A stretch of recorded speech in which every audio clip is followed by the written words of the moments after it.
So guys, what's going on? Welcome back to the channel and welcome back to a new video. So in this one today, it's all the build up to the big game of the weekend. And my God, is it a big game. It's Super Sunday, it's at the Emirates, it's Arsenal versus Manchester United. And what a game this is set up to be. Title chasing Arsenal versus Champions League chasing Manchester United. And I absolutely love this fixture. There's just something behind it. There's a bit of rivalry behind it. There's always a bit of added drama to the game. There's always a bit of a twist, and both teams or both sets of fans absolutely hate each other. Both sets of fans are desperate to go and win the game. It just sets up to be a really good game of football, and that's how you want it between Arsenal and Manchester United. And this one also has a bit of an edge to it, like I mentioned. Arsenal being top, don't want to drop any more points. Manchester United need to keep the Champions League chase on, and can Manchester United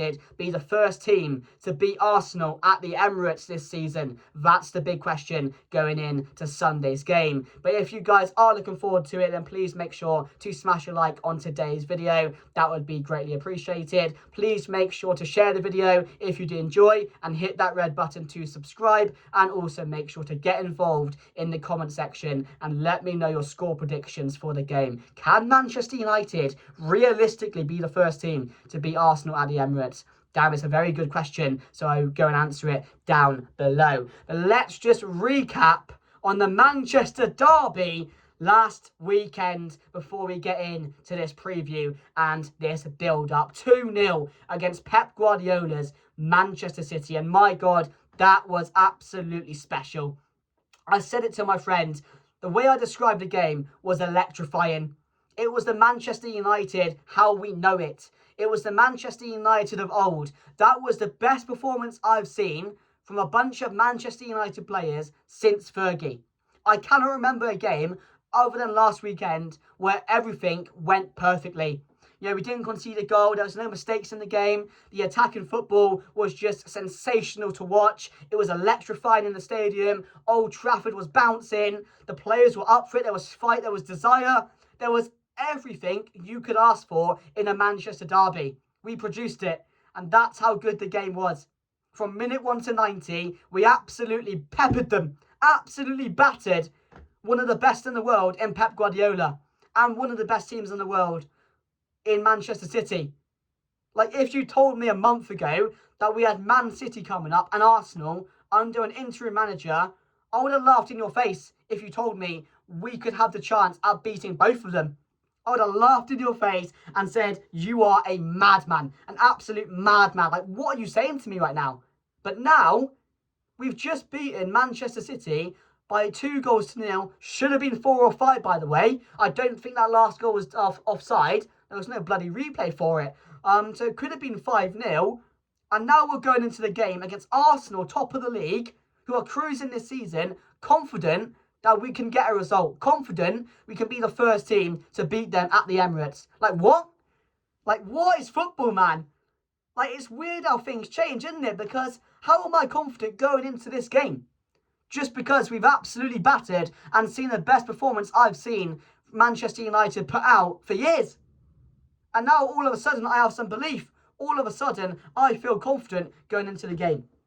And all of a sudden I'm reeled back in to the point where I'm thinking these players can perform like that every week. And we need to prove it now. But my God, could you imagine if we beat Arsenal at the Emirates as well? Carrick's first 2 games, a Manchester derby win, where he fully deserved it, and we battered them, and we get a result against Arsenal? My God, I don't think there's an interim manager that has came into a club and would have done better than that, because that's a miracle. That is performing a miracle, that is. I'll tell you that for sure. But no, we have to go and do it now. But my God, we've got a genuine chance of doing so if we can perform like we did against Manchester City. But yeah, I was just in disbelief of what I saw. I couldn't wipe the smile off my face, because in those moments, guys, we have to enjoy it. This is what being a Manchester United fan is all about. Those 90 minutes, we deserved as fans to enjoy them and really take them in with how special that performance was. Like, seeing these players with smiles on their faces, fighting for the badge, winning all their duels. Some of the passing plays we were doing, it was tiki-taka. I mean, the chances we were creating, the numbers flying forward, the attacking football, it was flawless. It was absolutely flawless. It was exciting. It was exhilarating. The Stretford End were up for it. The whole stadium was bouncing, like I mentioned. It was like Old Trafford of old. It was enjoyable. And that's all I want Manchester United to be. But no, I probably won't get enough of that game. I'll tell you that for sure. But we got to move on and talk about the game on Sunday, because I do have some big news that I wanted to talk about. First of all, there was no De Ligt and no Xerxes spotted in training. So I assume they are both still out for now. That's the latest news regarding team news. I don't think anyone else has any injuries or anyone else will be missing for this game. But also there was a Chris Wheeler outlet I wanted to read. It came out 2 days ago. And I thought, I better read out in today's video. One of the first things Michael Carrick did when he took over as head coach was to take Kobbie Mainoo aside and reassure the young midfielder that he is central to his plans for the rest of the season. Michael Carrick, you have saved me. Michael Carrick, thank the Lord. Because Kobbie Mainoo should be the heart and soul of Manchester United. He is a very, very special player. And seeing him on that bench under Amorim week in, week out, looking depressed, looking very unhappy, looking like he was going to leave the club. Like, Kobbie Mainoo could have left Manchester United if Amorim stayed. Could you imagine? Mind blown how this guy nearly left the club. And now all of a sudden, we're building the team around him again. But that's how it should be. He should be the he should be central to Carrick's plans. Because he's that good. Build the team around this guy because his future is at Manchester United. His future, my lord, is an exciting prospect to say the least. And what we saw against Manchester City was absolutely brilliant. So the fact that he's coming to the side, low on confidence, given that trust again and perform like that was absolutely brilliant. But like I said, it was every single player in that game putting a 10 out of 10. So, I mean, it was a combined performance in the game, but there were so many good performances. And one was Kobbie Mainoo as well. But also Bruno Fernandes. Who would have guessed?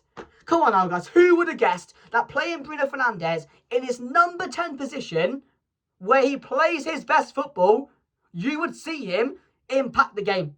You would see him have a big impact in the game, because I didn't see that coming, did I? That's not what I've been saying week in, week out. Play him in a number 10 and he is unstoppable. Some of the passes, oh my god, were unbelievable against Manchester City. I mean, the ball to Mbeumo, some people would say that's easy. That's not easy. He has to time it right. He has to get everything right. Even with Mbeumo's run, he has to place it just in front of him, enough in front of him where he can shoot that first time. Doesn't have to take a touch, that he can shoot it first time into the corner, and that's exactly what he does. But he was the heart of that team as well. I mean, everything went through Bruno Fernandes. You can see in the first 15 minutes what we have been missing. He's just so good. The runs in behind. I mean, some of the chances, his composure for his offside goal as well. Like, this guy will never get the appreciation he deserves. But he is so damn good. And so important to this Manchester United team.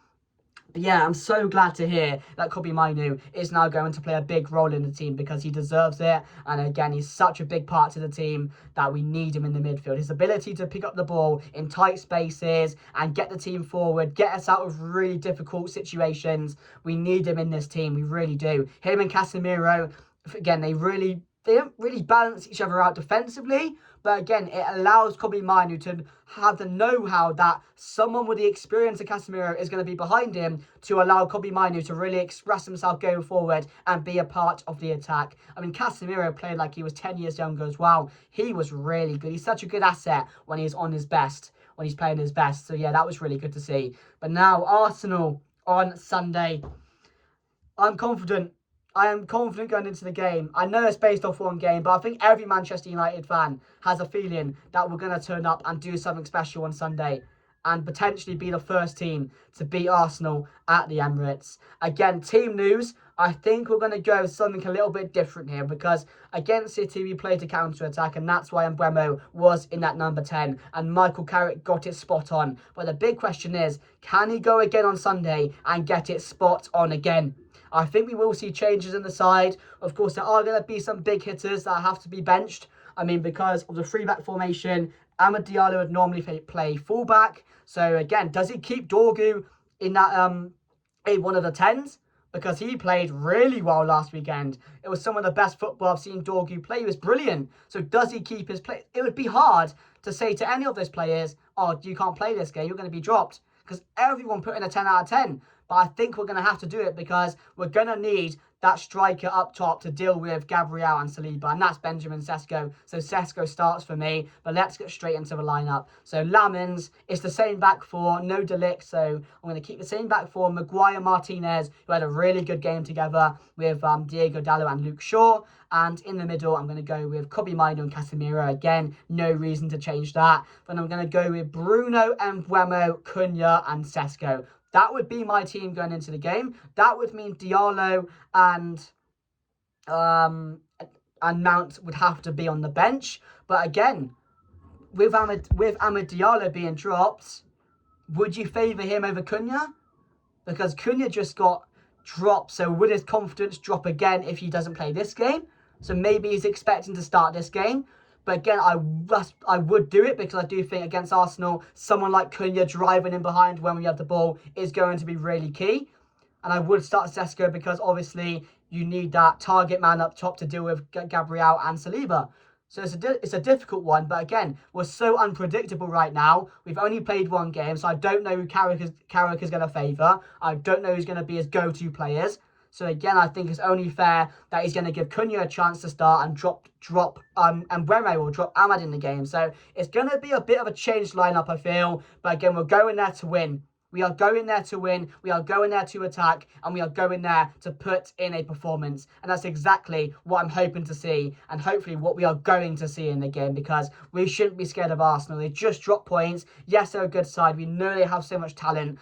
You know, Saka, the midfield scares me with Zubimendi and Rice. I mean, yes, Gyökeres is not firing. But, you know, he probably will against us on Sunday. So you've got to be wary of him a bit. But not too much. If he starts, I'll be happy. I mean, Martinelli's not really firing. Their attack is a bit mismatched, isn't it? They have no consistency up there. But again, they do cause problems. Set pieces, again, are going to be really difficult to defend. We know how good they are at those. And we're not the best at set pieces. We do concede a fair few. So again, they're going to have their threats as they always do. They're at home. They're going to be up for the game. They just dropped points. So again, it's going to be an end-to-end game. And that's the exciting thing. You just don't know which way this game is going to go. If Arsenal drop points, alarm bells are there. If Manchester United win, it's another big upset, and the race for Champions League is well and truly on, even more than it was after Manchester City. So, I mean, both teams have a lot to play for. It's going to be a great game. It always is. Fans are confident. Both sets of fans hate each other. The rivalry behind it, man, I'm fired up for the game. And this is what I want to be.